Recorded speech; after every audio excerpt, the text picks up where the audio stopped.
On March 1, 1974, a grand jury in Washington, D.C., indicted several former aides of Nixon, who became known as the Watergate Seven: H. R. Haldeman, John Ehrlichman, John N. Mitchell, Charles Colson, Gordon C. Strachan, Robert Mardian, and Kenneth Parkinson, for conspiring to hinder the Watergate investigation. Watergate 7 refers to 7 advisors and aides of United States President Richard Nixon, who were indicted by a grand jury on March 1, 1974, for their roles in the Watergate scandal. The grand jury also named Nixon as an unindicted co-conspirator. The indictments marked the first time in U.S. history that a president was so named. The period leading up to the trial of the first Watergate 7 began on January 8, 1973.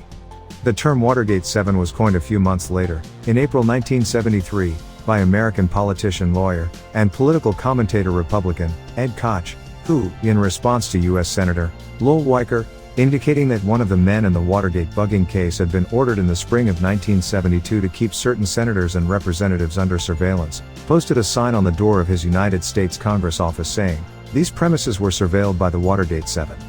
Watch yourself." The 7 advisors and aides indicted in 1974 were John Mitchell, former United States Attorney General and director of Nixon's 1968 and 1972 election campaigns, faced a maximum of 30 years in prison and $42,000 in fines. On February 21, 1975, Mitchell was found guilty of conspiracy, obstruction of justice, and perjury, and sentenced to 2.5 to 8 years in prison, which was later reduced to 1 to 4 years. He actually served 19 months.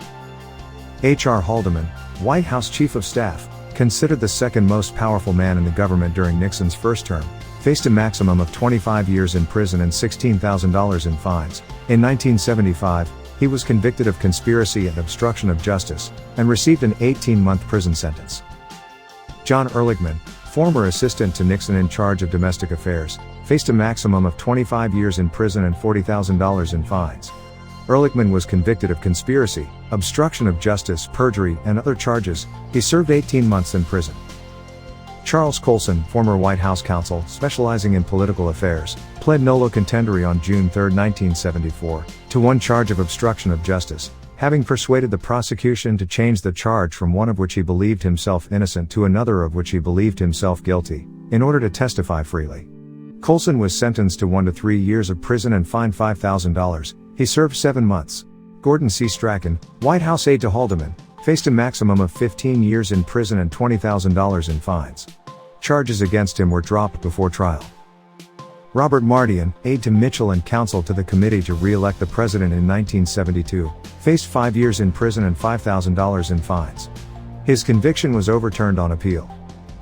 Kenneth Parkinson, counsel for the committee to re-elect the president, faced 10 years in prison and $10,000 in fines. He was acquitted at trial. Although Parkinson was a lawyer, G. Gordon Liddy was in fact counsel for the committee to re-elect the president. On This Day event is an educational project. Thank you for watching. Don't forget to like and subscribe our channel.